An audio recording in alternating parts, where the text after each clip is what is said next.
Ramble. Welcome to Curious with Josh Peck. Start the show. Welcome back to the Curious Podcast with Josh Peck. That's me, and you're the listener, and that's wonderful, because if we don't have both of these parts together for this podcast, what are we doing here? You know, what am I talking to myself? What are you listening to nothing in your car? I find it both equally weird if we were doing that. All right? But I don't judge you, so try not to judge me much. Did you have a good Thanksgiving? I did. It was really nice, low-key, family, beautiful, no drama, nothing, just good food, nice people, you know what I mean? Celebrating what is a holiday for an atrocity, but, you know, nevertheless, over the last couple of centuries, we Americans have grown fond of this thing that's really celebrating the mass genocide of a fucking people, but the horror. I heard Seinfeld was on Jimmy Fallon, and he did a bit of like, it's a wonderful holiday, but it's based around horror. He's good. Man. You ever wonder what it's like to be Jerry Seinfeld? It's got to be fucking great. I mean, I'm sure he wakes up at times not loving his life. It's got to be, right? Because he's like a human and he's woke to a certain extent. God, I would be so terrified to say that phrase in front of Seinfeld. I feel like he'd give me that look. Like, did you just say woke, you asshole? What? Who are you? You're 32. You're going to be a father. Why don't you fucking leave that jargon for the 19-year-olds on the Twitter? Schmuck. Maybe Jerry Seinfeld's mean. Because I'm portraying him that way. But I imagine it's not always easy to be that rich and famous and talented. I don't know. I'd love to try it. Thanksgiving was great. The food was great. I had the itis. I ate a lot. I went dark. I ate a lot, but I was in a salvageable position. Because we ate around 5. My mother-in-law crushed it. Stacy, shout out. Home run. Every dish. Foof. Good night. I mean, a knockout. She did a redefine, like a new green bean casserole recipe. I don't even know where that came from. I feel like God himself wrote it, because I'm talking, what an experience. Delicious. But I ate, and then around 6:30, I'm like, I'm in a salvageable spot. I'm full up, but I'm not completely sick. And then they bring out those fucking desserts, and it's game over. Because I have no self-control, and I have no self-respect. I have nothing even remotely like these things. So I go in, you know, fat boy style, and I'm filling up the apple pie, the pumpkin pie, the fresh homemade whipped cream. I've been listening to too much Bill Burr. That was a complete steal copy of Bill Burr and his podcast, which is much better than mine, Monday morning podcast. Maybe I'll link it, and you guys can unsubscribe to mine. Just listen to his. He's better. And I just crushed all that food and was just in a bad place. I got home at 7:30, went home early. You know, having a pregnant wife is so great. You can just leave places, and everyone's like, yeah, get her home. She's tired. She's building a person. Bring her home. And you just leave. It's fucking beautiful. You don't have to like sit around for hours on end while everyone gets weird and a little too toasted. And so we get home and it's like 7:15, but the sun goes down so early nowadays. That's the most grown-up thing I've ever said. And then we just got in bed. I was asleep by like 9:30. Slept for 11 hours while my body was like in emergency mode trying to just digest all this insane amount of calories that I ingested, which is never, it's not a good thing for a guy like me. It's not. I think I've just reconciled that I'll never be in great shape, but I'll always be in like adequate average shape. You know, when you grow up a fat kid, everyone is so effortlessly thin when you're young, right?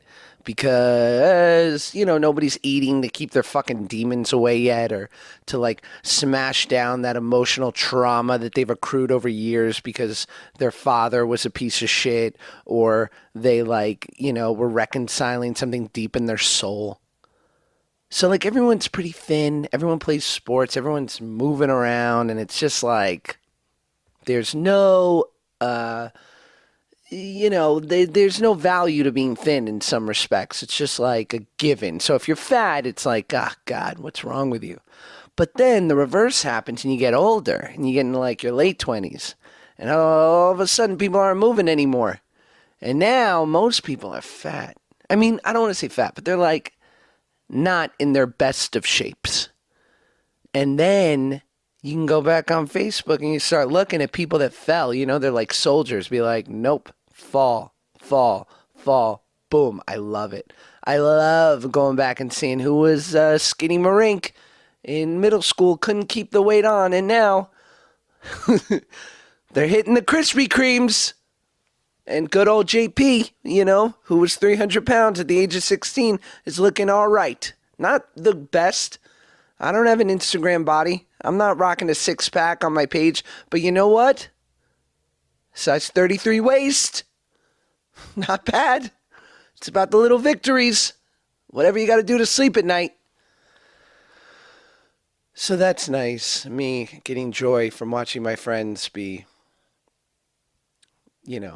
violently overweight. On today's show, Jeff Ross, Roastmaster General. I love this guy. He's a beauty. I get him. He gets me. His new special with Dave Attell, Bumping Mics, is on Netflix today. It drops today, Tuesday, the 27th. It's so good. It's so funny. You should watch it. If you don't have Netflix, yikes. What are you doing with your life? What are you stealing it from your mother-in-law, Josh, me? That's what I do. Sorry, Netflix. Go watch it immediately and listen to Jeff's podcast, which I've included in the liner notes, which I don't really know how to get that. I think if you scroll down, I don't know what kind of phone you use. What are you, on a Droid? No, you got other problems. Anyway, Jeff, I'm nuts for his podcast, Thick Skin, which he does on a semi-regular basis, and I think he's going to be doing more regularly, and it's quite a good podcast. So if you've got time, listen to mine first, and then go over to I'm just kidding. Go enjoy it. Thank you, Jeff, for doing this. What a great conversation. We got to sit in the bunker of his beautiful home and chop it up. Enjoy Jeff Ross now.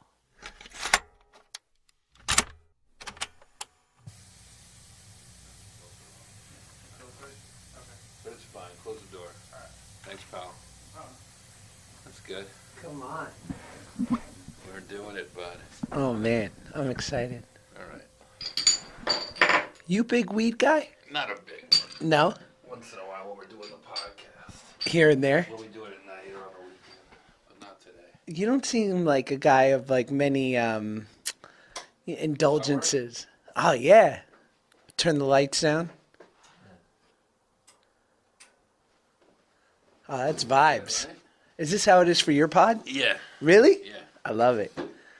You guys ordering food? Sometimes. A little sushi. I've heard that before. Yeah, we do sushi. And a little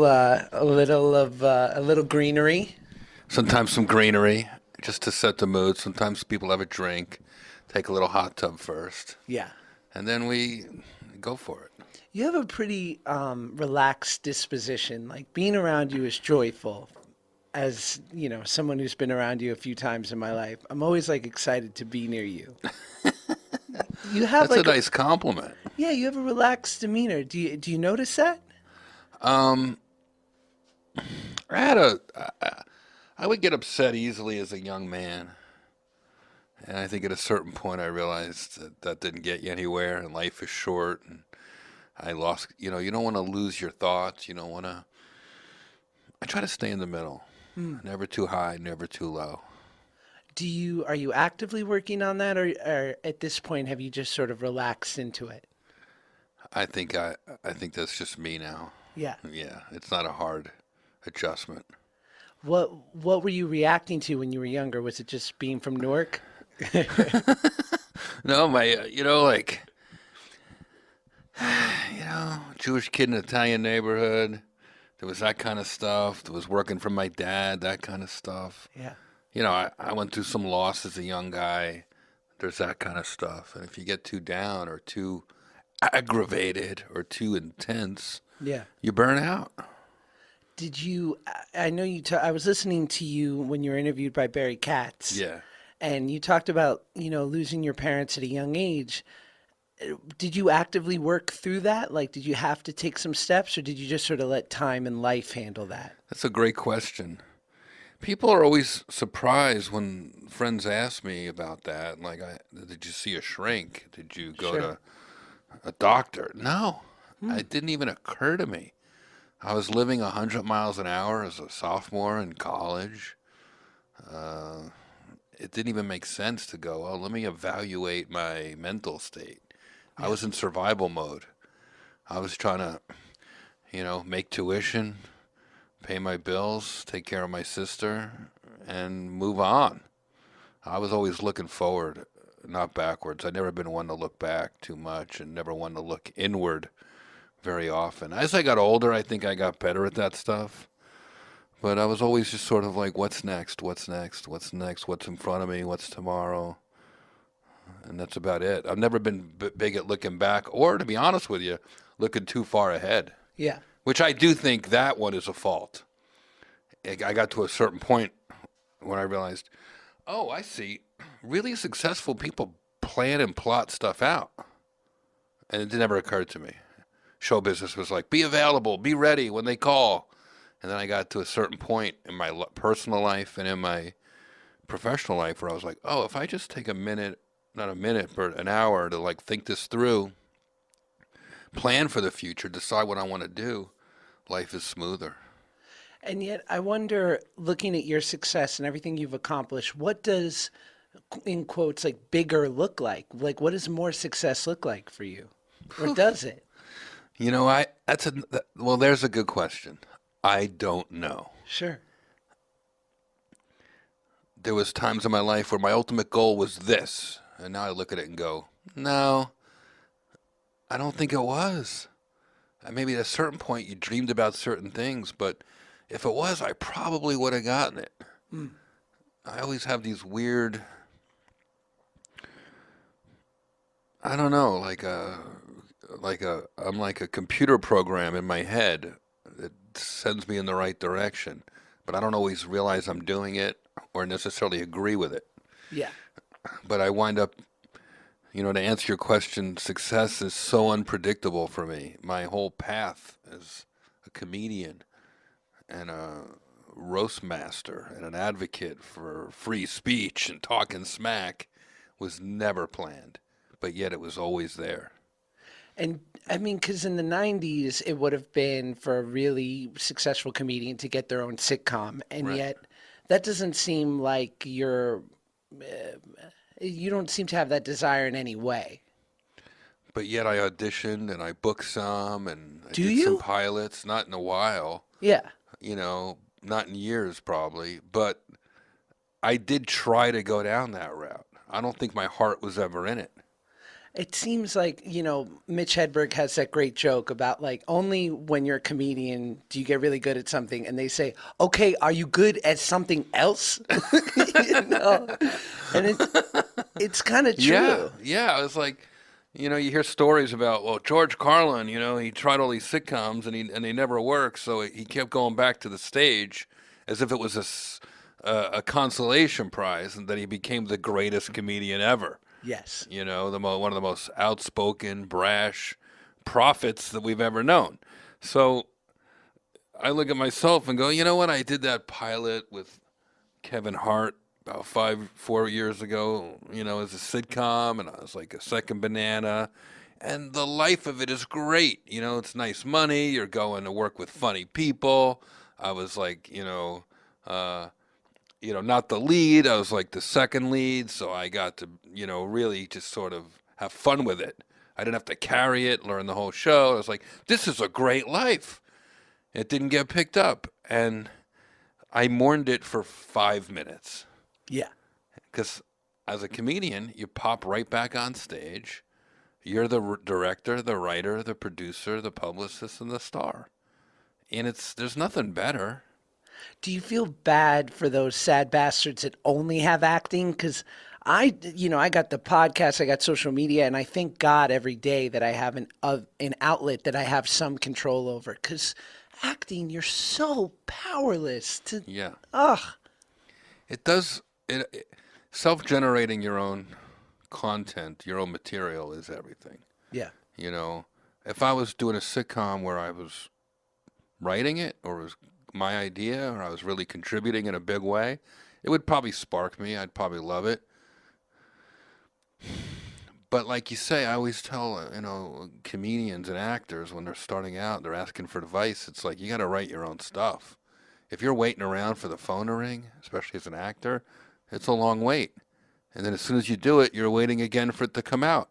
And it'll probably not be good, and you might get cut out, and you have no control over it. And you're sort of, I'll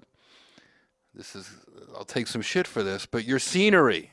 Yes. You're a prop. Yes. You're background. I don't care if you're the star. You're not in control. Maybe you're in control of the schedule and the release date, but you're not creating it in a way that would fill my brain and heart up with joy. I've seen myself in bit parts here and there, and I'm doing a part on a Amazon show now, a recurring role called Sneaky Pete. Yeah. And it's fun because it's, every couple months I go in for a day or two. And So it's a real drama, right? Yeah, and it's a departure, and I get to meet other performers that I wouldn't necessarily meet in the stand-up circuit, and I love it. But it's not my full-time gig. It's almost like a break in a weird way from my normal stuff. So I'm not saying it's all complicated, but I like doing everything a little bit. Is there what I love about comedy, right, is the very clear. I think Seinfeld had that quote about how or Colin Quinn always says it's the closest thing to justice, right? Because it's very clear. A punch is recorded. You know what worked and what didn't.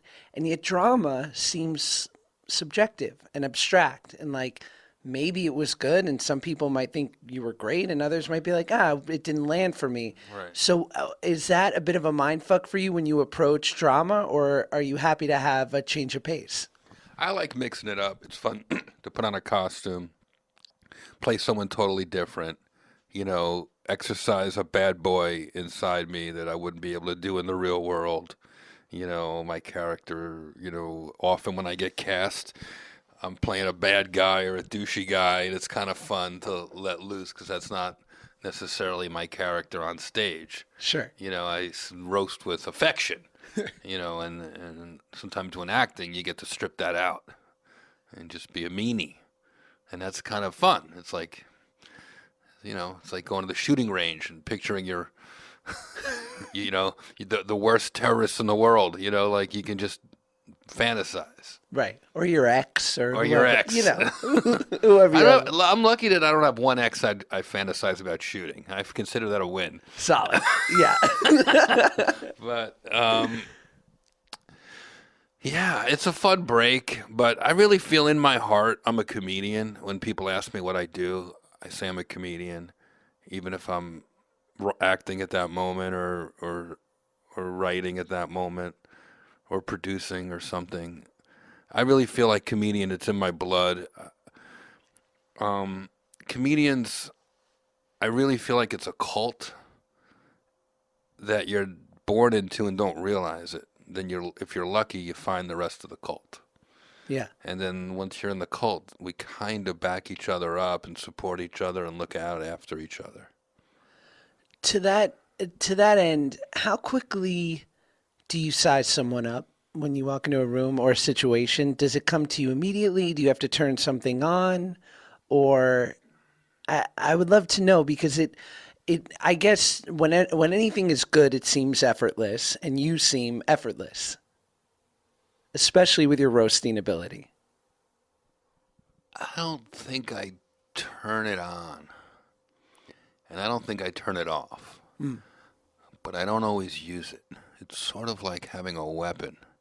It's like having a gun in your back or a knife in your shoe. Like, it's there. And it can be pulled up and pulled out and engaged without a big show. Like Superman would go in a phone booth and he would become Superman. Yeah. Where for me, I was walking through a club, the Mint, on Saturday night. Pico and La Brea? Yeah. And Craig Robinson and the Nasty Delicious, his band was on stage. And Sick. he invited me, and I walk in the back door, and his buddy's there, and he goes, "Oh, let me tell Craig you're here. I'll pass him a note." I go, "Oh, well, give me a minute. I just walked in. Let me get a drink. I got to pee. I'm hungry." Yeah. Right? I walk 20 feet, and he pulls.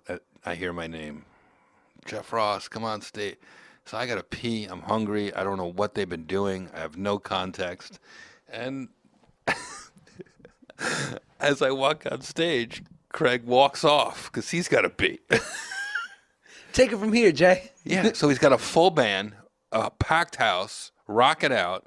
I have no idea what I've just walked into, and I just killed 5 minutes. Wow. Just ripping into people and talking smack and having some fun with the band and roasting the band. And I go, man, I really did that without turning anything on, without resetting, without a costume, without props, without material, no script. So it is just something that's part of me at this point. That doesn't mean I'll sit in a restaurant and make fun of my friends at dinner. Sure. That's not happening. I won't be roasting people at Thanksgiving. Although if they come after me, it might trigger a response. You got some ready to go. Not even. No. Not even. I mean, I know them well enough where I don't have to prepare. Sure. All I have to do is mention, the time you sat and shit at the beach or the wood, and my the cousin shore. will know that, oh, no, don't mess with Jeff. He knows too much about me. But Does it ever fail you? Is it ever not there when you need it? very, very rare where I feel like, very rare. Almost can't remember. I remember, I think I was listening to Pete Holmes, and he said, if I'm worried about wording 5 minutes before I'm about to walk on stage, I'm in my head, something's off. Right. I'm not, if I haven't given over to the fact that like my take on things is funny and I'll find my way through, but Right. and so do you have any version of that where you're like, if my head is in this space, it's not going to be my best? That's absolutely true. I agree with Pete's assessment there. I'll look at a few notes, bullet points. I'll never have it written out, but yet I'll say it the same way every time Yeah. because it's the funniest way to say it. I won't get there the same way, but I'll finish the same way. That punchline will be right. The setup might come from Mars one day and Saturn the next, but it's going to land on Earth right when it needs to. And that's just chops and trust. I trust myself. I used to over-prepare. Jimmy Kimmel was the first one to sort of call me out on this.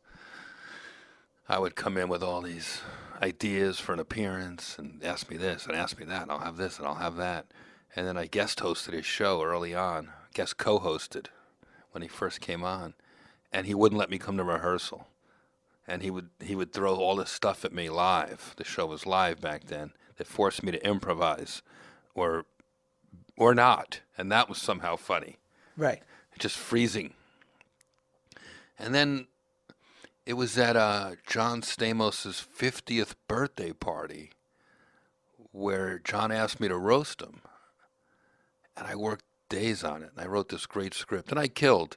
But Don Rickles went on right after me and was like, "What do you prepare? You don't need to prepare." And he just would go off the cuff. And I go, you know what? I learned something. I was funny, but I spent 2 days on it. And, of course, I honored my friend by spending a lot of time on, John Stamos is so good looking, his birthday candles blow themselves. blow him, I think it was. I had some good jokes. But Dom was right. If I just trusted myself, I'd score. And I've gotten better at that. I still prepare. I can't help it. But I've gotten better at sort of trusting that I'll land in the right spots. Hi, everyone. This is Josh Peck interrupting Josh Peck, but this is Josh Peck in his I gotta sell you some shit voice. Quip! One of the most important things we do for our health every day is brush our teeth, yet most of us don't do it properly. And if you're one of those people, you got to check your priorities. Quip is a better electric toothbrush created by dentists and designers. And I got to be honest, if I want a toothbrush, who do I want it designed by? A designer, exactly. Quip was designed to make brushing your teeth more simple, affordable, and even enjoyable. Let me tell you, you get a little bit older and you start noticing people do not have excellent oral hygiene. You know, I live in a major city where sort of the norm, the baseline for teeth care is not bad, but you get about 10 miles outside the city limits and it starts getting fucking hectic. People got dog breath. It's intense, but these sensitive sonic vibrations that the Quip toothbrush has, it's unbelievable. They're gentle enough on your sensitive gums because people brush too hard. Plus, it's got a built-in 2-minute timer that pulses every 30 seconds to remind you when to switch sides, helping guide a full and even clean. And the brush heads are automatically delivered on a dentist-recommended schedule every 3 months for just $5. My wife recently, she got the package of the new brush heads. She was stoked. She's like, wait, you mean I don't have to worry about this and take an extra lap around Target to buy new toothbrushes? Thank you, Josh, my husband. Anyway, that's what I love about Quip, and that's why they're backed by over 20,000 dental professionals. Quip starts at just $25, and if you go to getquip.com/curious, right now, you get your first refill pack for free with a Quip electric toothbrush. That's your first refill pack free at getquip.com/curious. Bye. Stamos tells a great story about Rickles because they were so close. Yeah. And says he would never prepare, and yet when you went to his house, he had every tabloid, every newspaper. He was so up to date on every little minutia that was going on, Right. that there was nothing that he couldn't comment about. Right. I'm similar in that I read everything. Really? I'm always reading. It takes me an hour before I can even think about checking my email. What do you read? I read all the headlines and in many newspapers. And if it's a juicy article or something I was curious about, I'll read the whole thing. You know, I'll read the New York Times on an airplane beginning to end when I have time to get caught up. Wow. I don't read too much of the tabloid stuff, but I check it. I see, what's the big splash? What celebrities lost their home in the wildfire? Yeah. Then once I get through the dumb clickbait, I'll go deeper into what's actually happening with these wildfires. And then I'll go a little deeper and go, oh, is there something I could do to help? Should I be thinking about my neighbors? But I do stay informed. Maybe the wildfires isn't the best example, but I read everything. I'm big on current events. I'm working with Dave Attell right now on our Bumping Mike special, and Dave doesn't look like the type of guy that would read all the newspapers and tabloids and gossip, but he does. He knows every new TV show, every new movie. He knows the catchphrases. He knows all the stars, and every now and then he'll drop a reference on me that just knocks me out of my chair.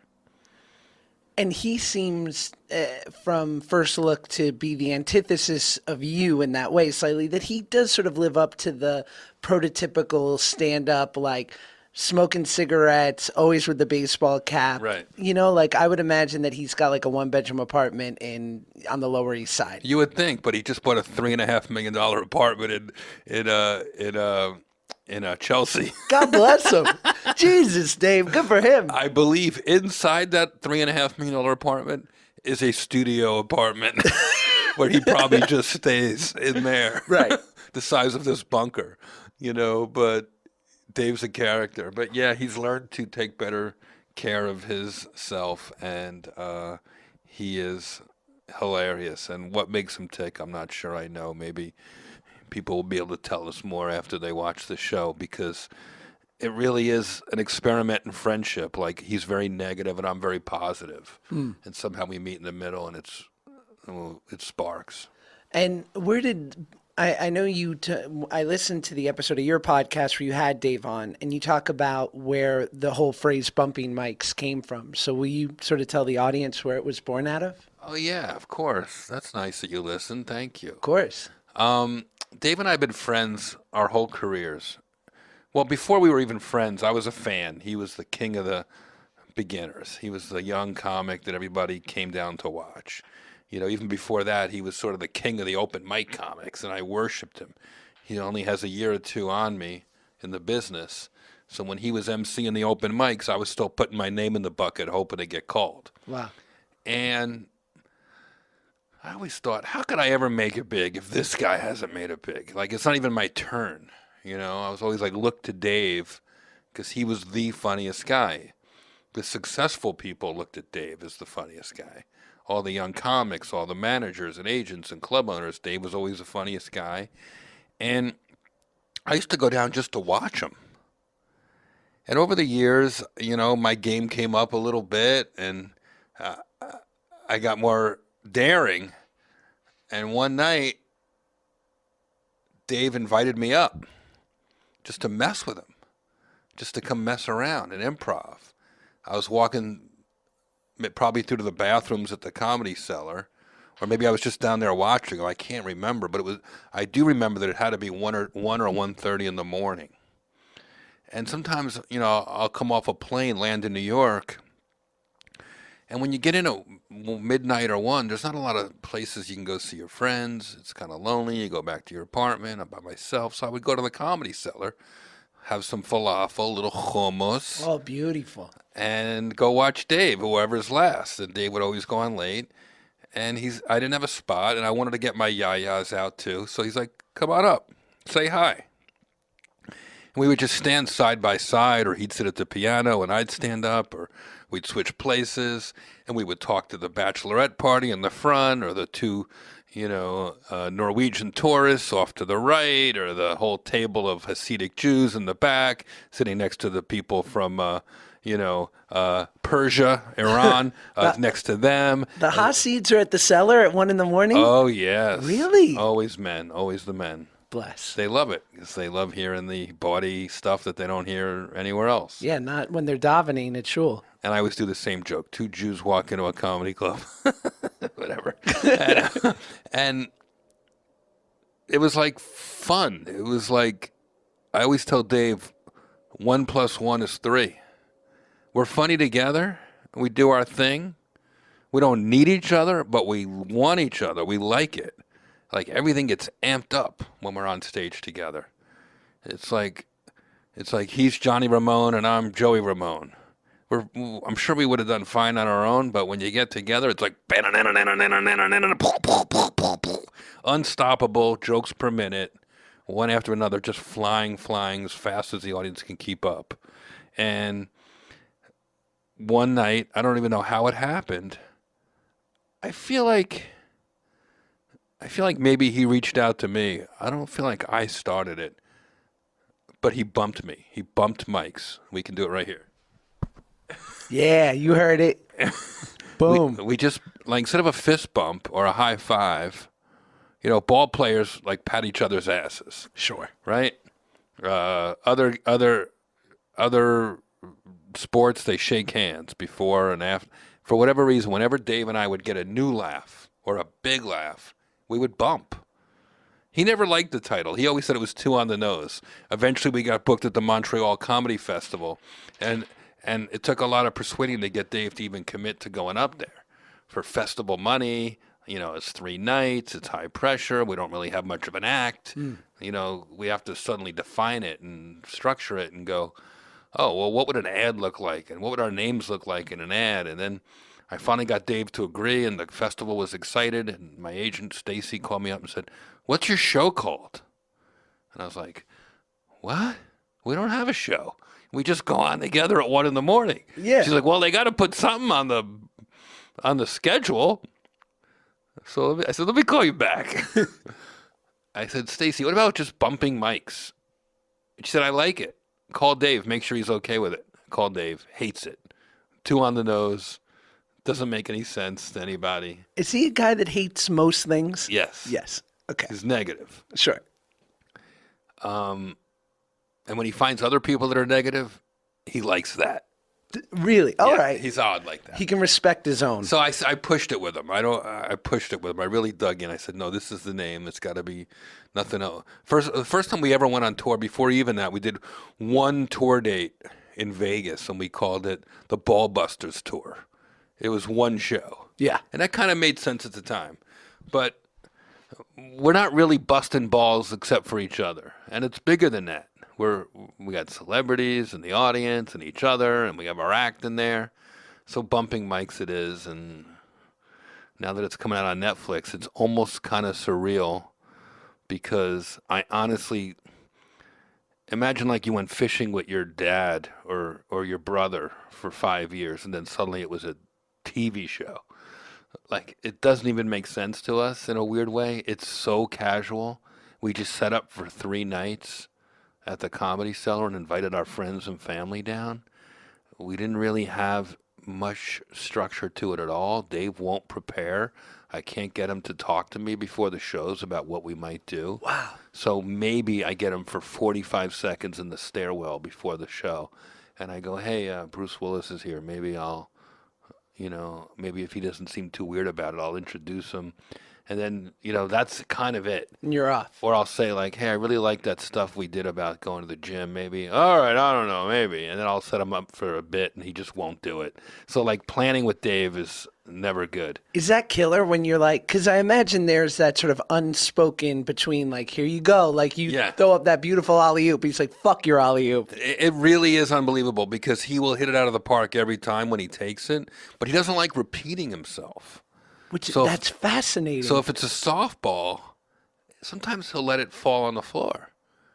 He'll just let it fall. And I get hurt by it because I feel like it's like when you offer somebody something and they reject you. Like when somebody gives you a piece of cake, you offer them a piece of cake and they slap it out of your hand.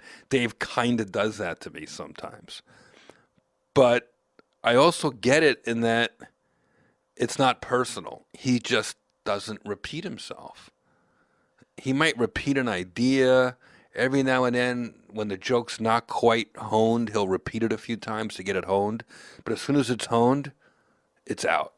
That's fascinating. It's crazy. It's crazy. It's so, it's very much, I interviewed Vincent D'Onofrio on the pod, and, he's such a brilliant actor. And it's much in the spirit of great acting, which is like, we're so tempted to repeat what worked in take one. When you have that moment and it felt totally dug in and present, you're like, ooh, I just want to fucking do that every time. So I make sure that when the director's in that fucking editing room, he gets that moment. Right. And yet... Precision. Yes. Of course. And yet it's not quite living in the moment. Like, it sounds like he's obsessed with being so completely present. Right. But with stand-up, can you live in both worlds? I don't think you can live completely in either world. And every now and then he'll have a home run that he'll go back to when the stakes are high. Where we've been on stage 70 minutes, we need a closer, and I'll be like, Dave, how was your trip to that vegan strip club? Like a real obvious setup. And when it's on the nose, he'll go for it. When I try to be sneaky about it, and he won't take it. Yeah, when you don't give him wiggle room. Right. Yeah. And it's kind of amazing. He's the very definition of a stand-up purist. He's in the moment. It's why I wanted to shoot in New York at the Comedy Cellar, because I looked at maybe shooting one of our tour dates. We did a tour early in the year where we were at some huge venues with great crowds, rock star reactions to our show, and those would have been really fun to put out there for the world to see. Us in Seattle in front of a couple thousand people. Killer. It's pretty fun. Yeah. But then I thought, well, what date would we want to? We'd have to get early. We'd have to block it. We'd have to wear the same clothes both shows. We'd have to probably get makeup, lighting, the whole thing. And I said, what if we just did a documentary style and just stayed home and invited our friends and family and ripped into them? That way Dave can just show up, smoking a cigarette 2 seconds before we go out, and it's all familiar faces for us. And at first he was like, our road shows are better. I said, yeah, but maybe not on TV. On TV, on a screen captured, it might be fun to just take over Friday, Saturday, and Sunday at a comedy club that we're comfortable. And it took some pushing. And when he realized I was taking all the anxiety out of it for him, we did it. And again, to your credit of sort of not falling into the specific ways in which comedians do things. I mean, we're seeing this era of Netflix where it's like every great comedian has their special, and there is a slight bit of I don't want to say a disconnect, but when you see them up in front of 3,000 people and you're watching from your home, you don't necessarily feel like you're there. You can thoroughly enjoy it. Right. But like when you watch Seinfeld's special, when he wasn't at the Cellar, but he was at sort of the first club that he performed at in New York, and this especially, Right. it has sort of this warm, you feel like you're in your friend's living room a little bit. And I imagine that was, pretty intentional. Well, in a weird way, we were in our friend's living room because as comedians, we probably spend more time at those clubs down in the village than we do at our homes. Like, I don't eat at home when I'm in New York. I eat at the Comedy Cellar, the Olive Tree restaurant upstairs, or the Village Underground around the corner. What's the order? What's your go-to? Man, The good wings at the Cellar. the wings are out of this world. So good. And the couscous is Really? really delicious. All right. I like the chicken cutlet is really good. I feel weird ordering the steak because the food used to be kind of cheap and at the Cellar, and now it's gotten fancier. So I was like, I still, even though I eat for free, I'm one of the lucky ones. I still feel self-conscious ordering anything fancy and eating it in front of the other comics who have to pay for their food. So magnanimous. I keep it stuff that you can share. I also keep it stuff that's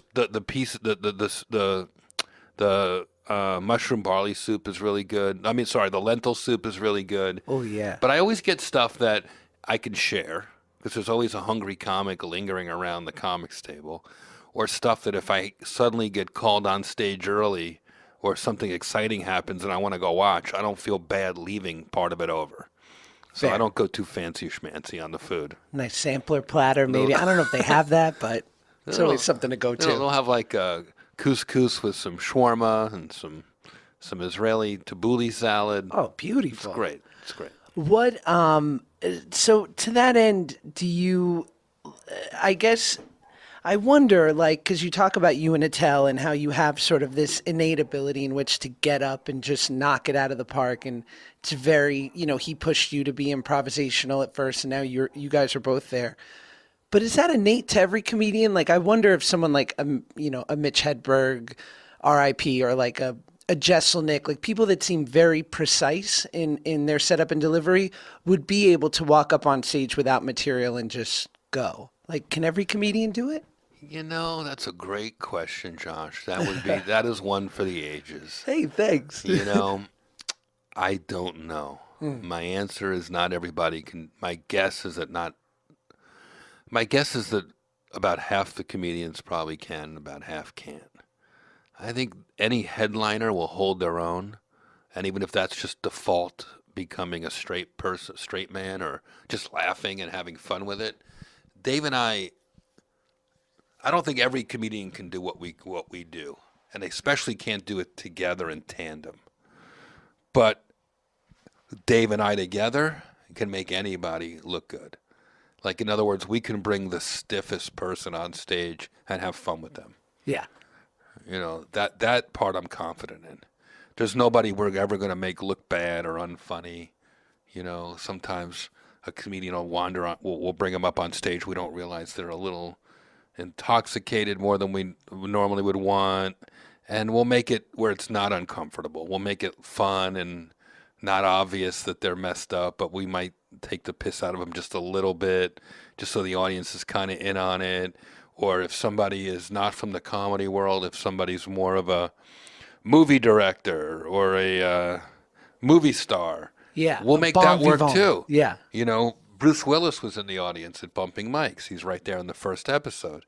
And he was there with his wife and his friends and his daughter, and he was having fun.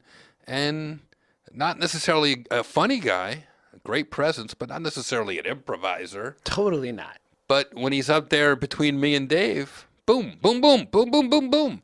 Everything he says gets a laugh. It might not be him getting a laugh. It might be Dave's retort. But the easiest setups, fun.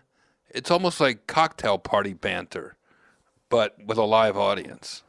Do people feel compelled to be funny around you, and does it annoy you? I don't know. Do you feel funny? Do you feel compelled to be funny around me? No, because I've lived long enough in this life to give up around Jedis, and because I feel like my job, I'm better served serving the great in the room and allowing you to shine, because it's not my forte. Like, I think I'm reasonably a funny guy around friends, and like if left with a pen and paper, maybe I could write some jokes, but it's not even remotely on the same level. And I've seen so many times in life where I want to tell people to shut the fuck up when they try to go for a comedian. You know, I think for years and years I lived the normal comedian existence where people tried to be funny around me. Hey, let me tell you a joke, or you don't seem funny, say something funny. Every variation on that I dealt with. But over time, I developed this rep as the roast master, where nobody fucks with me anymore. Very rare people poke the bear. Very rare people. If anything, it's, will you please roast me? It's like that, you know, and that could be just me walking to an airport. And I don't have to. I won't take the bait. It's not really something I want to do out of context. You know, the worst one is like, my brother's in the bathroom. As soon as he comes out, he just got out of prison. He loves you. Can you roast him? I'm like, no, he'll kill me. What are you talking about? You have to volunteer to be roasted. You can't just, you know, jump into it. Right. You can't catch people off guard. That never works. But, you know, I don't have a big problem with, you know, I think it bothered me early on when you're maybe more insecure, but now I don't even hear that kind of stuff. And if I do hear it, it doesn't register. I mean, it was incredible at Stamos' wedding, and I don't know how much notice you had that he wanted you to do a quick little toast / roast. Yeah. And you had this joke, and I imagine it was so brilliant, and yet I imagine you thought of it 8 seconds before. But it was, do you remember? No, I don't remember. You looked at Stamos and you looked at his beautiful wife who's stunning, and you said, how does it feel to be marrying someone more beautiful than you? And you Sorry, said, Caitlin. And you said, look at him. He looks like George Clooney fucked a possum. And I looked at Stamos and I was like, that's it. I've been wondering what he looks like for the last 3 years. That's exactly what he looks like. No, there was definitely no... That joke, at that moment, I had no notice. It was definitely in the moment. And as you repeat that joke back to me, that sounds like something I would just look at him and say. Yes. You know, there's no wit to it. It's just a clear, blunt, unfiltered observation. And sometimes the quickness and the honesty is everything. And there it is. There's me right at another Stamos event taking the late, great Don Rickles' advice and just staying in the moment. What's up, babies? We have an advertisement for you, because that's how the podcast makes money. And let's be honest, it's all I care about. Policy Genius, life insurance, it's not the most enjoyable thing to think about. Most people, they don't like thinking about dying, which is weird because I love it. I welcome it. I like to fantasize about my impending doom. But actually, having life insurance is a really good feeling. It's nice to know that if anything were to happen to you, your family won't have to start a GoFundMe to stay afloat. That is true. And look, I'm a guy with life insurance. Don't tell my wife because, you know, listen, if you turn on the Twitter tomorrow and there's a couple, stories, young, middling, quasi-successful actor, podcaster Josh Peck falls to his death, I think we can all point a finger. at my wife. Policy Genius is the easy way to get life insurance online. In just 2 minutes, you can compare quotes from the top insurers to find the best policy for you. And when you compare quotes, you save money. It's that simple. Policy Genius has helped over 4 million people shop for insurance and placed over $20 billion in coverage. I mean, I'll be honest, guys, it's a good thing. I feel good knowing I have it. I feel responsible. I feel like a man. I like to fantasize about what my wife's going to do with all that money once I go. I mean, you know what I mean? You start getting a policy up there, in the hundreds of thousands, the millions, maybe if you're a big macher such as myself. It gets exciting thinking about that. But, it's sad because I won't be here to enjoy it. Anyway, so if you've been avoiding getting life insurance because it's difficult or confusing, give Policy Genius a try. Just go to policygenius.com, get your quotes and apply in minutes. You can do the whole thing on your phone right now. Policy Genius, the easy way to compare and buy life insurance. Back to the show now. Thank you. Is there ever a part of you where you don't want to be that guy? What guy? The roast master general, the guy who's asked to do the toast. There was for a while where I go, I just want to relax. Now I can't have fun at the wedding. I can't drink. I got to keep my act together. And now I feel less put upon. I feel honored when people ask me to do something like that. And that way, if it doesn't go well or they change their mind, I'm also not hurt. Yes. I know it's their wedding and it's bigger than me and more important than me. And sometimes at a funeral, people will ask me, and that's a huge honor. Huge. I spoke at Don Rickles' memorial. I spoke at Jerry Lewis's memorial. These are the gods, the Mount Roastmore of what I do. So I go, wow, it's not that I'm the most famous. It's not that I'm even the funniest comic at that event, but I'm the guy that you asked to say something. So I'm being asked to speak sometimes as a friend, but more importantly as part of the community. I'm representing the community, the comedy community. And that's a real honor to me. That's when I feel like the general. I go, okay, that makes me really proud. Those are moments where I wish my parents could see that and go, this guy you raised who now speaks on behalf of the legends and memorializes people. And even if I'm just up there for a minute or two, it's from the heart. I never say anything I don't mean. You only need a couple of good pops if you have some sincerity in there. If you know what you're talking about, it'll go over pretty well. When you talk about your parents, I wonder, obviously the plight of any comedian, you hear about the pain that comes from bombing and what it takes for the years and years and years of building an act and how painful it can be. And yet to have dealt with the loss that you did early on in your life and whatnot, is there a part of you that feels sort of impervious to all of it? Did it turn the volume down on any other challenges in life? Because at such a young age, you sort of met life's greatest losses and you survived. Like you lived through it. And I imagine comedy, you were like, let's see what you got, because I've been through it. I feel like all that early loss gave me thick skin, and the coincidences of being dragged off to karate school because I lived in Newark and needed to learn how to defend myself, and the coincidences of being into music, which is close to comedy. Because there's a rhythm to it, right? And the coincidence of being in New Jersey rather, as a kid, just 20 miles from where it was all going down. If I grew up in Vermont or Florida, I don't know if I would have become a comedian. I don't know if I would have had the ambition to go seek it out. So there's a lot of happy accidents along the way that got me to that place. And no interesting life is straight in one line up. It has dips and curves and crashes. And something got me to this very peculiar but a place I'm admired and feared, but also kind of happy in. People that are, and it's sort of like, to me, I always knew that I was going to do something very different with my life, but I never knew what.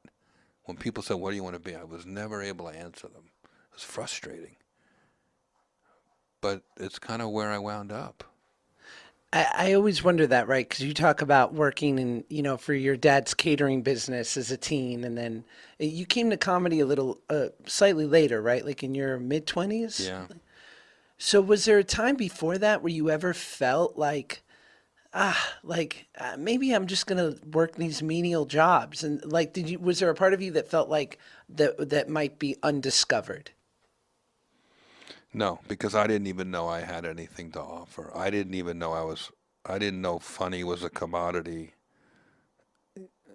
I knew that I liked writing. I didn't know that I was necessarily talented enough to make a career of anything creative.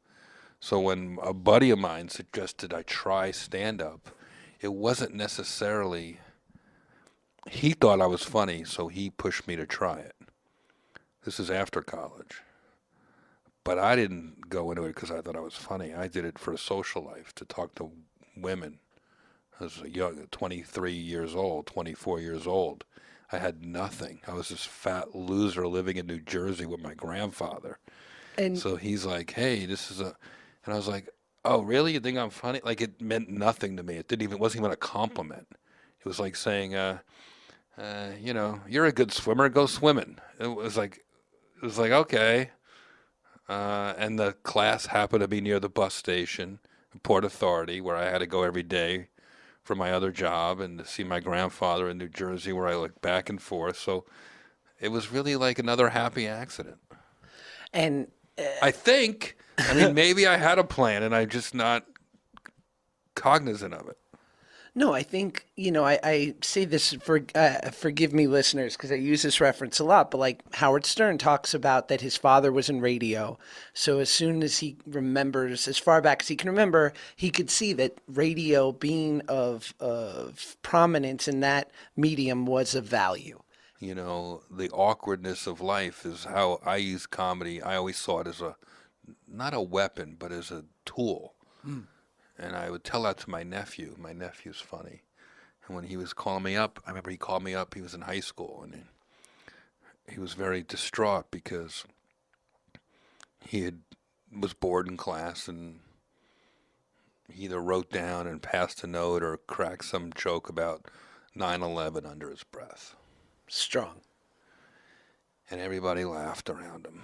It just broke the tension of an awkward, boring, sad lesson. And No worries. If you I got to just check. turned it off. Oh, no worries. I thought it was off. Sorry.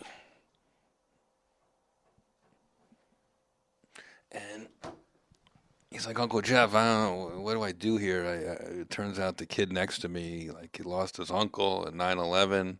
He's really mad at me. I said, just go talk to him, explain to him that you didn't mean anything directly and that you were just trying to use it as therapy in the moment. And I said, also remember that beyond that, Jared, remember that you have a superpower, whether it's inherited or whether it's developed or both. You just need to think about it before you let your tongue fly, before you deploy. Yeah. And I go, if you can do that, it won't get you in trouble. It'll get you out of trouble. It'll always be on your side. But you have to use it judiciously. Oh, what I was going to ask before was, so like when you talk about sort of when what's the timeline for comment about something like 9/11 or something specific like the California wildfires just happened? How much runway do you need between that and making your first joke? It's an interesting question. I always have the joke, but you have to hold it. This Right. is what creates a professional from an amateur. Like I can't help it sometimes. If I'm genuinely hurt, maybe not, but and I'm not comparing, but I bumped my head the other day pretty hard. I was in an edit for historical roasts, and I dropped something on the floor, and something funny happened. I wanted to see on the screen, and I turned my head and didn't realize it. And I banged my head, and I have a little bump here and a scratch, and I was hurt. Like I almost passed out. 10 or 15 seconds later, I made a joke, and I knew I was okay. Now, California wildfires. It's like this big caravan of immigrants was heading to the California border. Then they heard about the shootings in Orange County and the wildfires, and they were like, "Fuck it, we're going back to the rape and murder of that we're escaping." And I go, it's kind of funny. Maybe I can say that on Josh's podcast, but it's not something you can necessarily say on stage in public right away, unless it's at a comedy club. But it might not be appropriate for the the fireman's benefit. Yes. So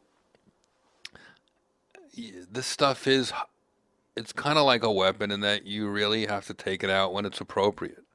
And when it is, it's really useful and potent. But yeah, you got to be careful. You got to really understand that you're a professional and you have to act like a professional.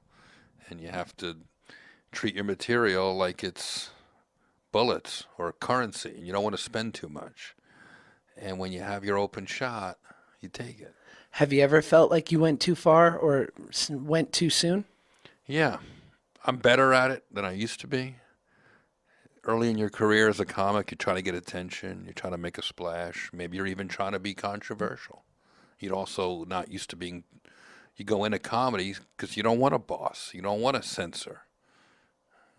You don't want to filter. But you get a little more established and you have a reputation to protect. You become your own censor. You know? A buddy of mine, very, very successful comic in New York.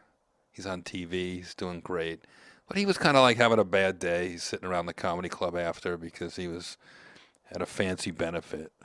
And he told a controversial joke, and it got printed in the paper and out of context, and he was bumming, and he's a very thoughtful guy. And I said, man, you can't do your comedy club material anywhere but a comedy club or where people are paying to see you, a theater. You can't do it at some hoity-toity benefit, even if it's with good intentions of raising money and the audience in front of you they're not your regular crowd. Like, you got to save that for when it's right. Go up there, you're going to do a benefit. Just go up and be sweet, be nice, and make an appearance, but don't try to make a splash. So part of it is really protecting yourself and your material by doing it at the right times, at the right, it's context and intent, like any other thing.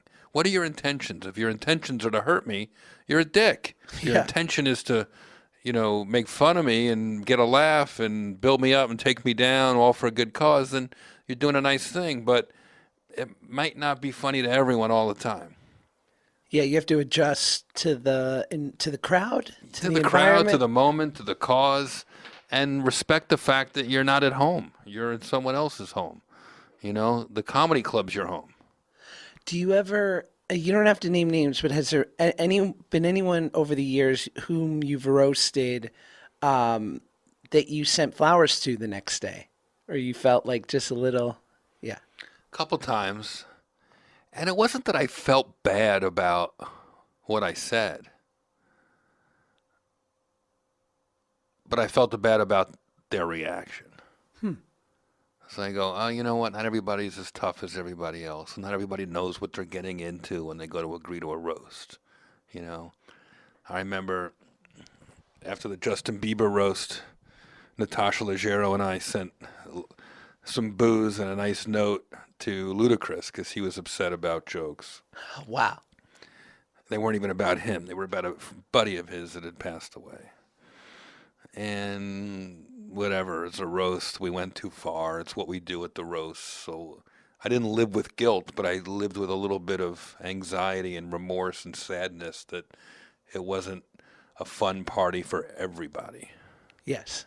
I want everyone to leave a roast going, that was the most fun I've ever had. I want to do that again. Guess what Jeff Ross said about me? You know, bragging to their friends about the jokes. That's what I really want. I'm not looking to break the skin. I'm looking to just scratch it. Mm. And but to that point, people need to toughen up. It's a fucking joke. I love it. It's like everybody's getting so soft. Not to get me on a rampage right now, on a rant, but let loose. The White House Correspondents Association is not having a comedian this year. Really? They announced it this morning. They're going to have an author, speaker about First Amendment. Just so Trump will show up? No, they know he's not coming. And they're still not having a comedian. Right. That's so fucked. Humorless. Fear. Yes. They were offended by Michelle Wolf making fun of Sarah Sanders. And the press and the president and each other and herself. Yes. They were offended. Everything's too touchy. So rather than doubling down going, this is the First Amendment, we can do whatever we want. Comedy is unfiltered, pure, important. It's, some ways journalistic in that it cuts through to the truth.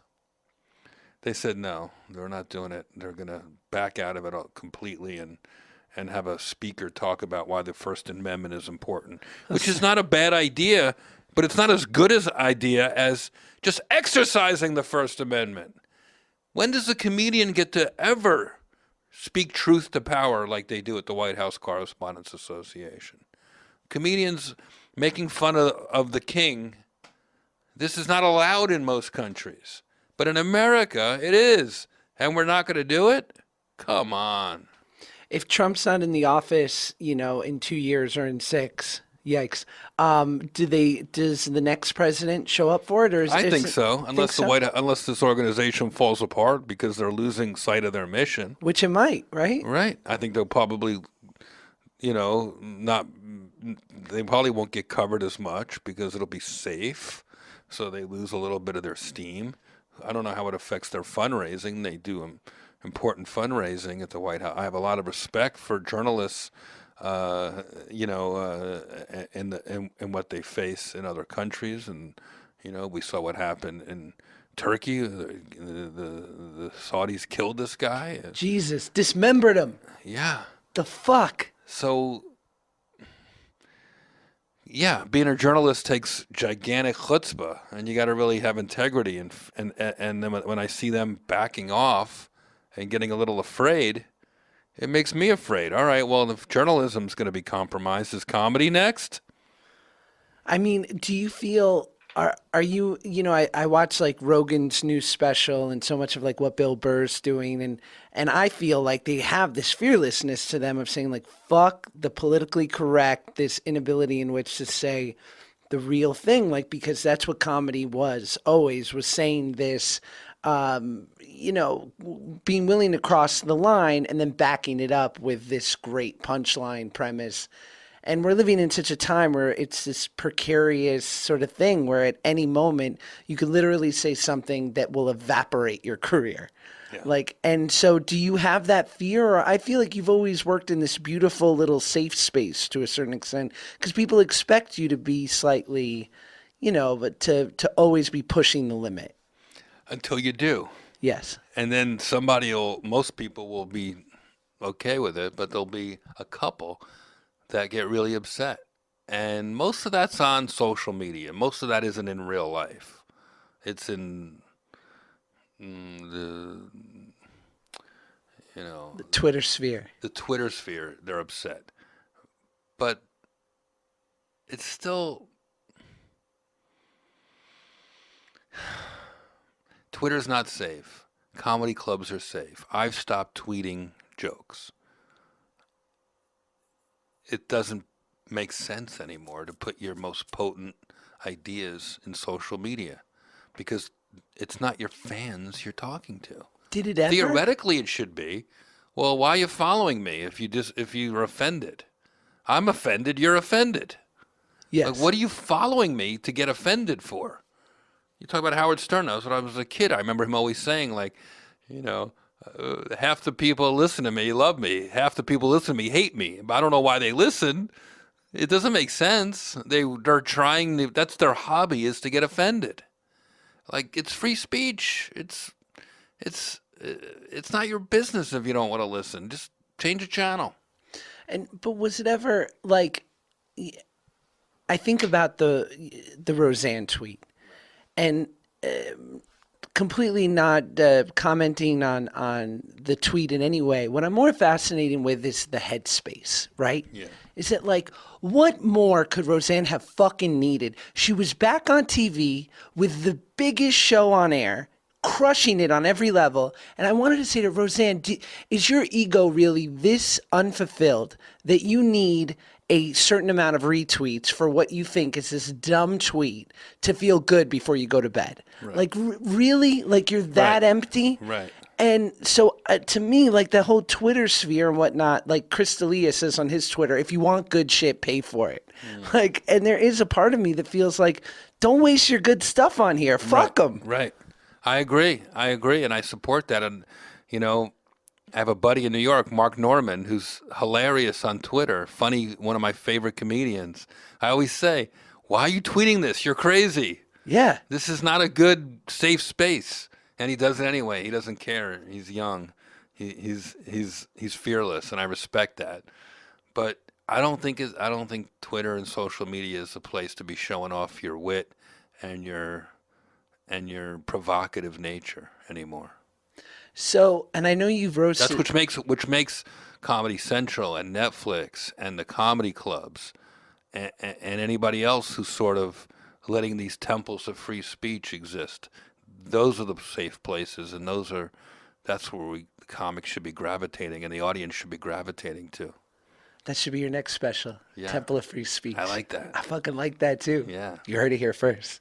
So I know you've roasted him before, but if, let's say in 2 years, in some crazy ass world, you know, Trump's no longer president and he allows a select few to roast him, what's your opener? Do you have it? Probably just look at him and say, "Hey, what's up? What's new? What's been going on? Haven't seen you in a while." Great. You know, I feel like that would be so great. He used to take a joke really well, and now he seems to be shying away from that part of his life. It's scary. Yeah. What about, and I've heard you mention this a few times, you talked about when one of the many things you loved about doing like the USO tours and performing for the troops was the fact that they weren't drinking alcohol. Right. And you seem, and maybe this is just me interpreting it the wrong way, but like it seems like that it's a bit of annoyance for you when audiences are a little too, you know, lubed up in that way. Is it? I don't mind everybody having a couple of sips and a drink and maybe smoking or whatever before a show, but when you become the show, I think that's when you're a bad audience. When you're too drunk to get it. I never drink before I go out there. I'll drink after, but I don't drink before because I don't want to slow down. And I started out as sort of a night, you know, as a party comic. You know, I always loved Buddy Hackett. I always thought of him as a party comic. You go see Buddy Hackett's show, you should bring a date. You're going to get laid after. You know, for years I felt like my show is going to break the ice.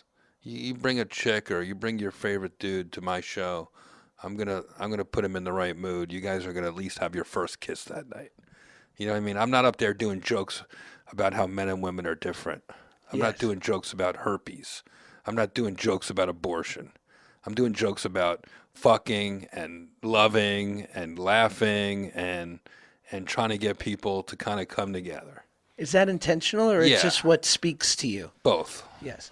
I realized it spoke to me, and then every now and then you'd have a funny joke, and I'd go, you know what, that might have been a buzzkill for some of the people. And it's not even that I saw it in myself, but I would recognize it in other comedians, you know, where it's like, ah, man, I could see like even my date maybe like stiffening up, or, you know, I could see the guys looking at their watches going, oh boy.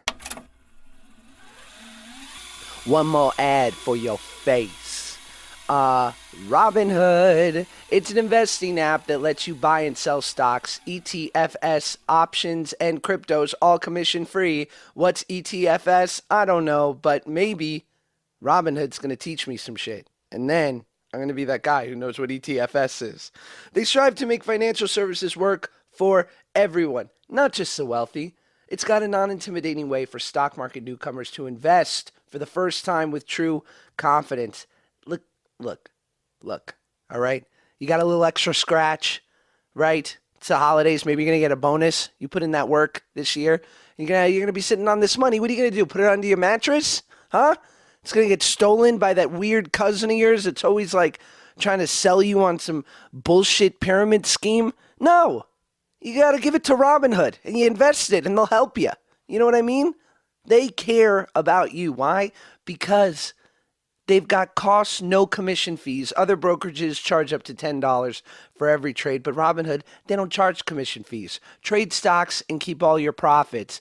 Plus, the design and ease of use. I mean, it's easy to understand. They got charts, they got market data. Place a trade in just 4 taps on your smartphone, and you learn by doing. You learn how to invest as you build your portfolio. So listen.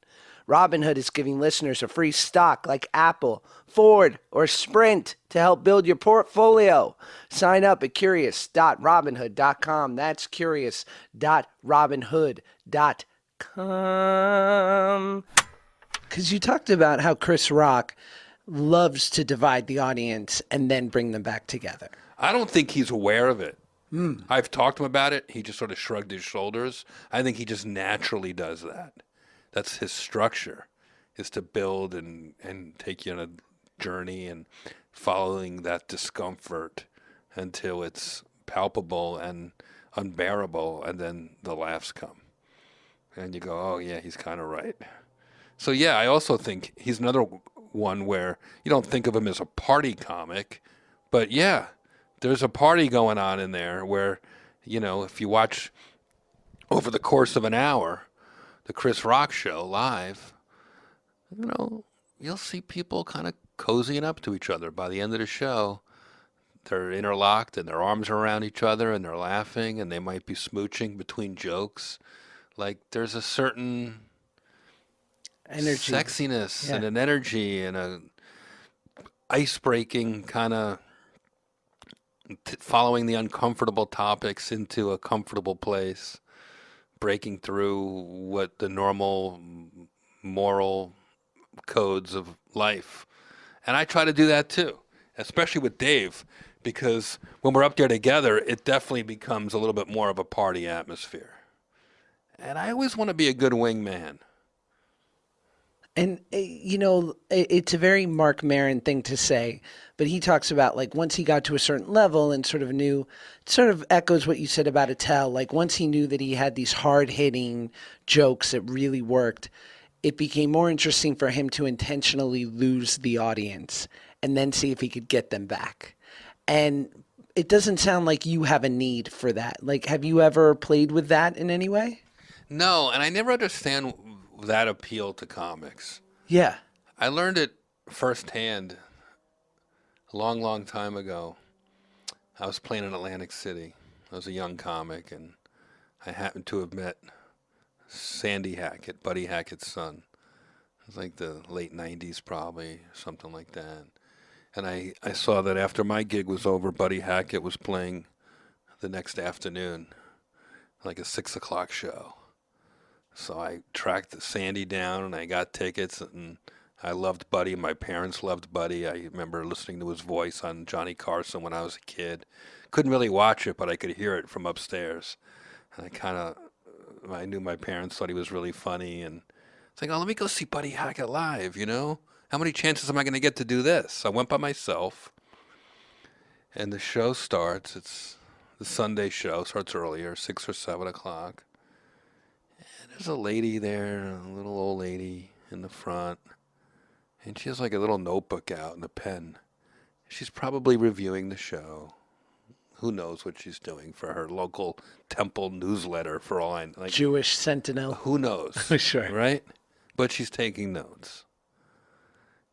And one thing leads to another. Buddy's on stage less than a minute, and he calls her a cunt. Oh, God.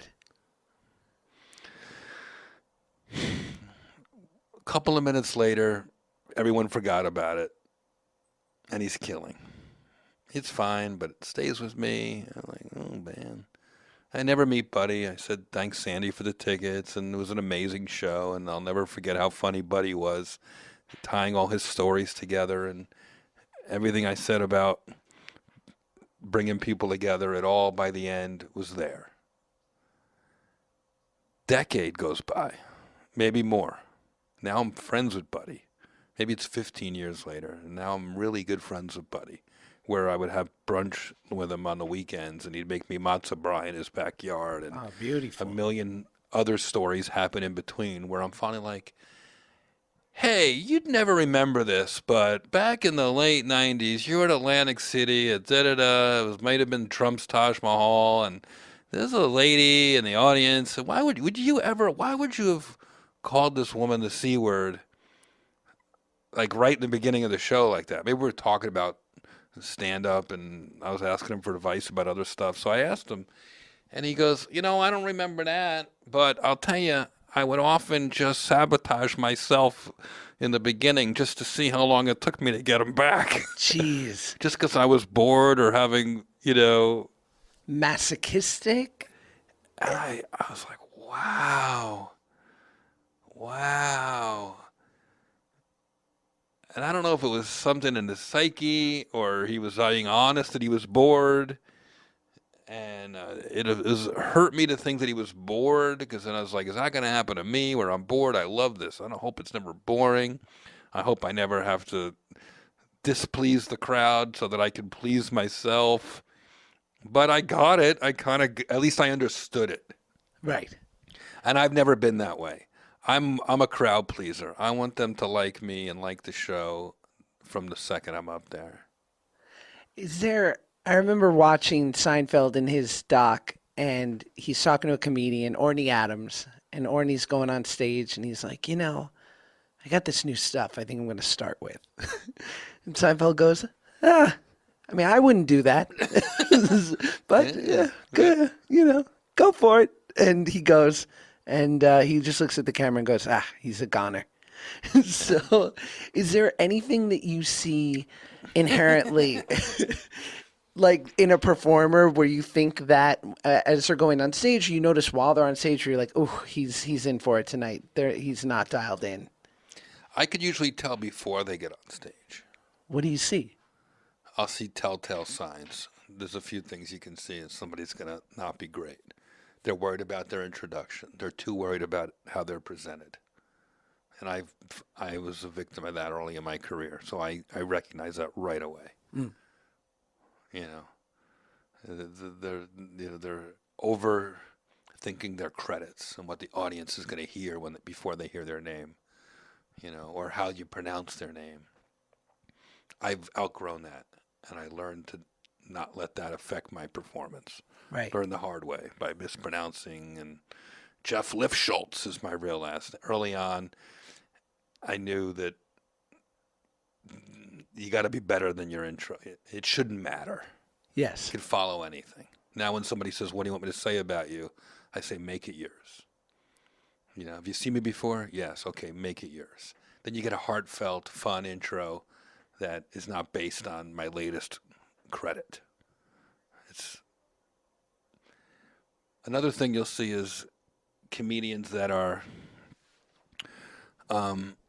worried about the outside world. Buddy Hackett told me, like, you owe it to the audience an hour before the show, shut your phone off or whatever. Dial it all out. What if your uncle dies right before you go on? You're not going to save him. You're Good just going to point. ruin your show. You owe it to the audience to concentrate.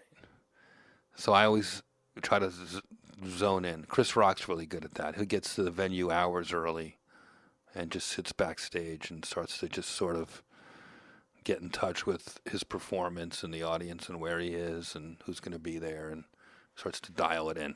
Wow. Hours. I never got it until I toured with Chris all over the world. We've been to Scandinavia, we've been to Tel Aviv, we've been to London, Dublin, Copenhagen. He goes in hours early for sound check. And I was always like, sound check? Well, you got a guy with a microphone. Let your tour manager do it. And then when I started to go with him, I realized that it was more than just the testing 1, 2, 3 for him. He'd pace the stage, he'd look around the room, he'd think about where he was.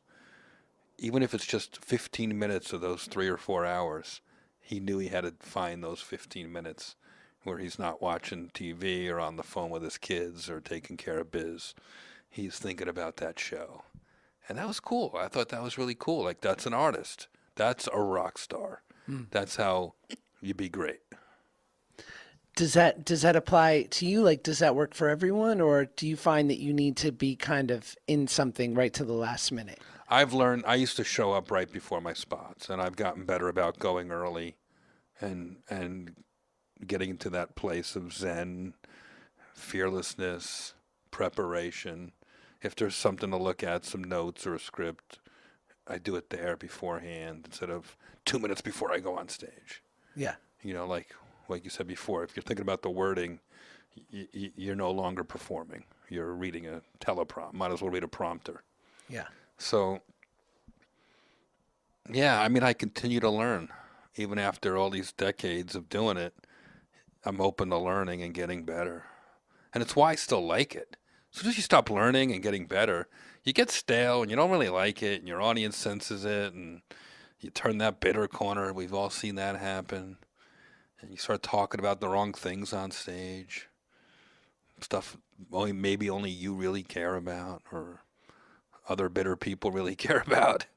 And that doesn't really excite me either. But you can't take it for granted either, Josh. I'll say one more thing about that. Please. I did a little bit for a veterans charity on Saturday, and I had a gig in Toronto in September. But for the first time since I started in 1989 on April Fool's Day, Wow. I took my first break. I'm in the middle of it now. Dave and I shot our Bumping Mics Netflix show in June, and I haven't been performing since then. It's November. I've been roasting and producing and doing some acting and editing and writing and doing. I'm creatively fulfilled, but for the first time basically in my adult life, I've taken a break from the one thing I love the most. What's that like? It's cool. Is it? It's really cool. It made me realize that it doesn't own me, which I was always a little afraid of. Would I still have a social life? Would I be fulfilled? Will I be dying to get on stage? Am I desperate for attention? No. I can pull into the Comedy Store and say hi to people, go up to roast battle, maybe judge a couple roast battles, and go home. Where in the old days, I'd have to go early, have to do a spot, have to work on material, have to get some laughs, want to see my name on the marquee. And I was like, I think I just might take a break. I've been working on this material. It's in the can. I got to edit it. But I don't think I really want to write another act right now. And it's been kind of cool. You know, it's interesting too to think like, have you on some level like, I don't know, proven yourself to yourself? Like, have you attained a certain level of now it's the icing in some respects? Like when you're not chasing that, I mean, for so many years, right? It's like, I got to do this to eat. And then you got a couple sandwiches in the bank. You're like, all right, I could probably eat for a while, but I'm unfulfilled in sort of these creative aspirations that I have or what have you. And then I don't know. I mean, I don't think it's a coincidence that at 53 and everything you've accomplished, you're able to kind of say, maybe I'll take a breath for a couple months and see where I'm at. The break was not premeditated. Mm. I just started saying no. Every Monday I get an email from the Comedy Store. Maybe I'm not supposed to say this. Most comics have to call in their avails on Mondays. They would call me, go, hey, are you in town? And I'd be like, I'm off this week. Second week, no, I'm good. I'm off this week, or I'm in New York. Sorry. And then after a couple weeks, I was like, I think I'm on a hiatus. And it wasn't based on any forethought. It was based on like, I have no gigs and I have no new material and I'm not developed. Stand up is always performing a work in progress. Mm. As far as I'm concerned, your act is never done and it's never starting and it's never finished. But you shoot a Netflix 3-part series, your act's kind of done. Totally. I could have toured it for 6 months, June, July, August, September, October, November. Now the thing's coming out and everyone will see it. I could have been doing that material every weekend for good money and milking it. But creatively, it was not exciting or interesting.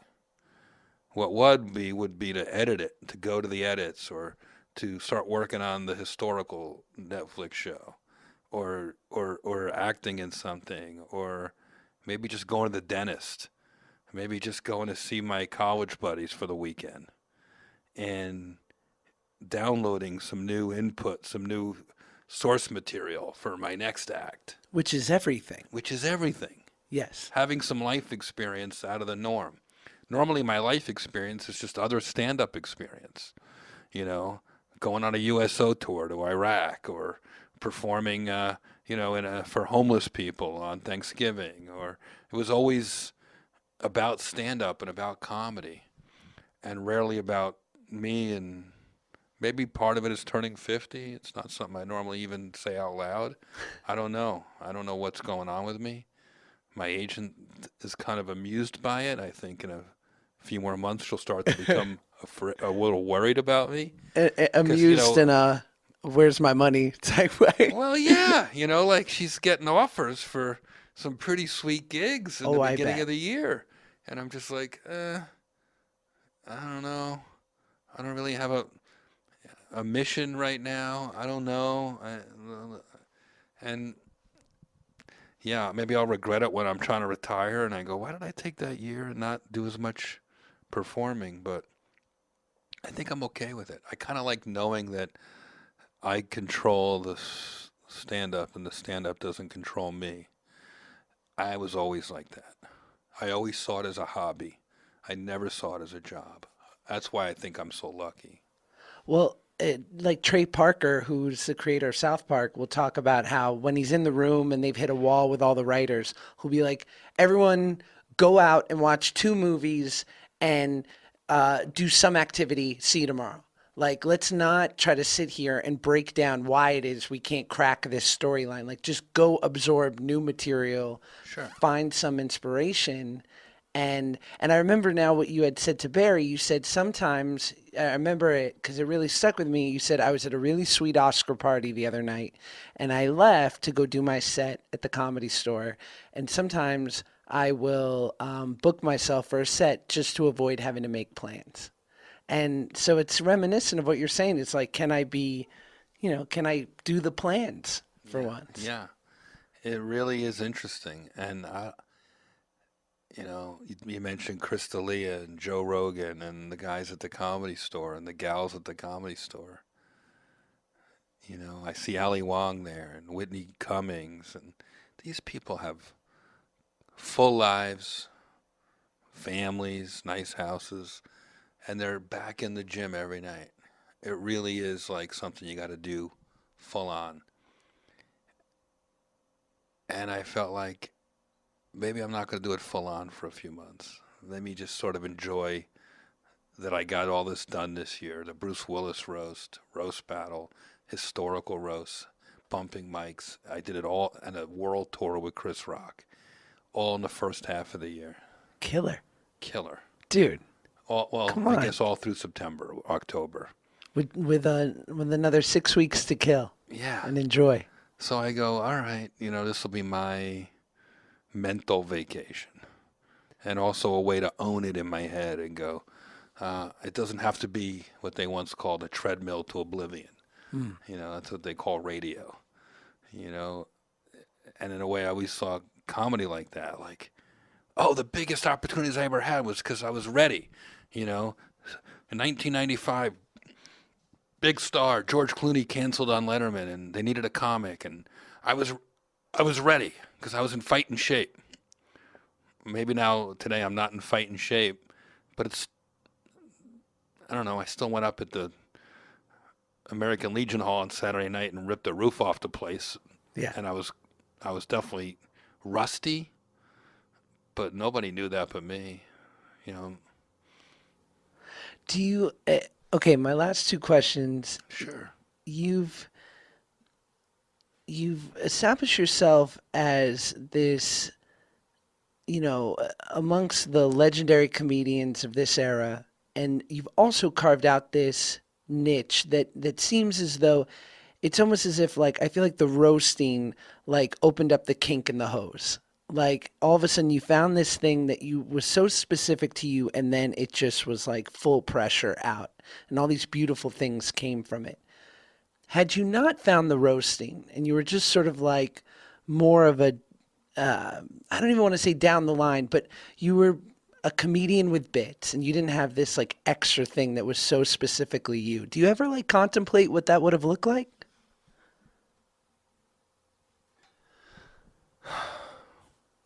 No.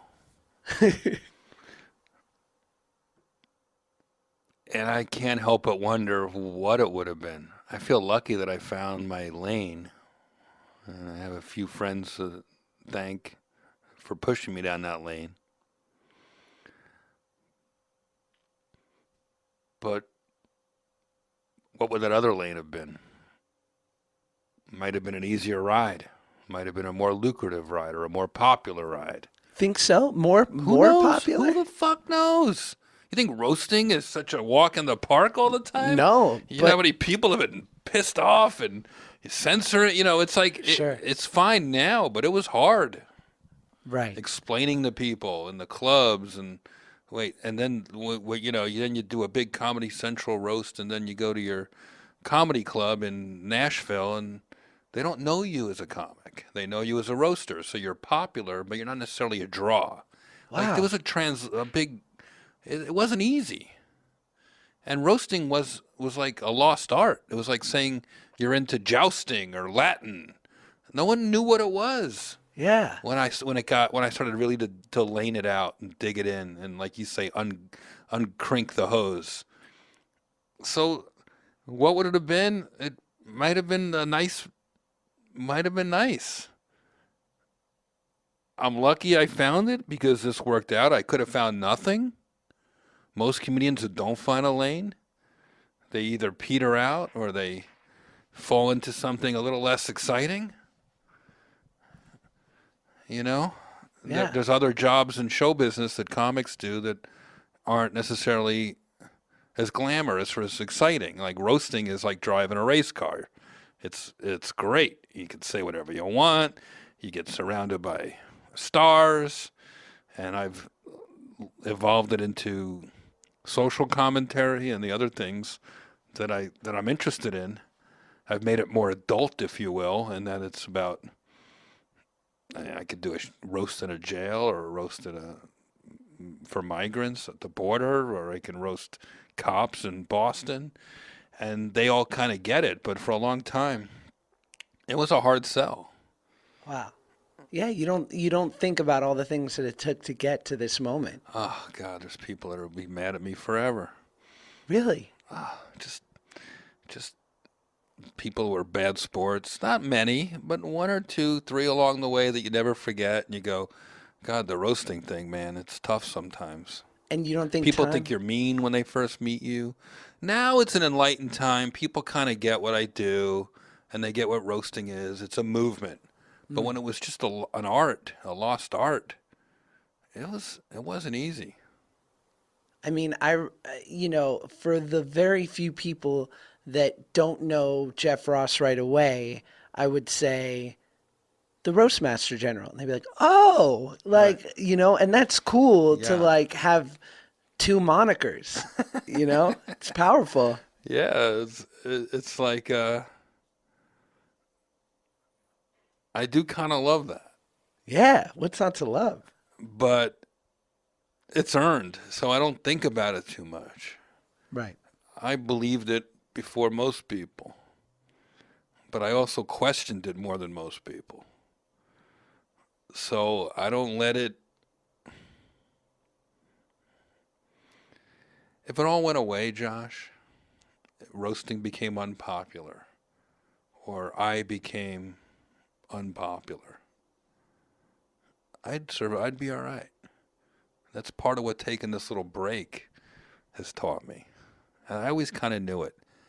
And you're not going to believe me, but it's true. When I was 23 or 4, I was up for a TV show. You do 7 minutes on MTV or something. And even before that, like when it was still sort of in front of me, I said to myself, I said, if I could just do it once, do stand up once on TV for 5, 6 minutes, just be able to say whatever I want. Total control over my content. For once on TV, I don't care if I ever do it again. And I still feel that way. I do it because it pays and I like it and I love it and I've grown to be good at it. But it doesn't define me in a way that you'd think it would. Yeah. So we should end it there, and yet my last question, because I ask everyone this at the end of every pod, is if you had the one or two Jeff Ross commandments, truths that you have discovered for yourself that you would want to impress upon someone else, if you were trying to just leave them with something that you find incredibly important, what would it be?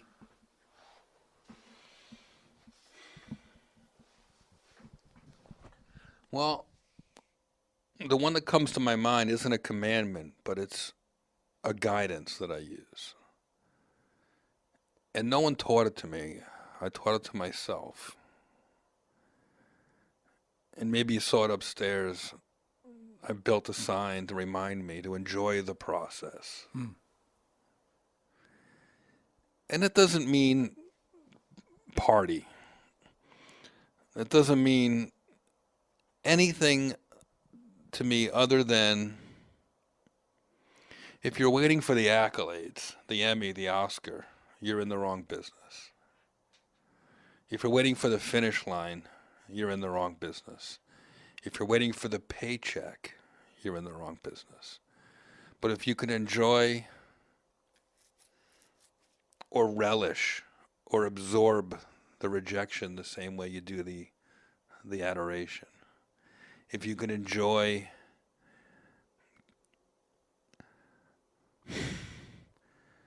the middle seat on Southwest to Vegas the same way you enjoy the applause at the end of the show that night, if you can find some humor in it all and some upside and a smile even when you're getting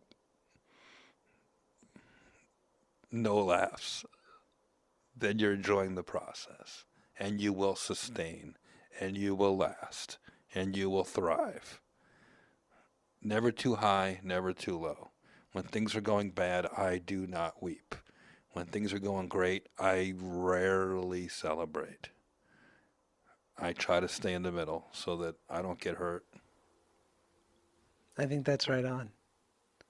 Bumpy Mike's out today. Woof. Watch that shit. Yes! It took so long. It's out. Get it. If you don't have a Netflix subscription, look at your life and think a lot about what you're doing with yourself, and then get one. Does this mean I have to get one? Do you not have one? Does it not come with a free membership when you shoot a special? I just don't watch TV. Really? I always watch Netflix with my friends, and they always have it. You're one of those people. It's all right. I steal it from my mother-in-law. I'll give you the login. I'm going to go get my own account right now. Sorry, Stacy. Thanks, dude. This A lot is of the fun, best. Josh. Thanks for your thoughtful questions. Thank you. That was it. Jeff Ross, thank you for doing the pod. What a dream. I appreciate you, dude. I'm talking to him like he's listening. Maybe he is. I don't know if the people that do the podcasts actually listen to it, but the truth is, once they do it, they don't owe me anything. Anyway, Bumpy Mike's on Netflix now. Thick Skin, his podcast, linked in the liner notes. Guys, have a great week. The holidays are upon us. Annoying holiday parties are coming. Good luck with that. Try your best to, not hate everything and everyone around you. And just, be in the moment. Because I've been told that that's a good thing, but I don't know what that's like. I prefer to live in fear of the future or resentment of the past. But, that's my little recipe on how to be good and unhappy. Feel free to build that pie of sadness. Anyway, guys, have a great week. Uncle Josh loves you. Sorry, I know it's creepy when I call myself Uncle Josh. Okay, bye.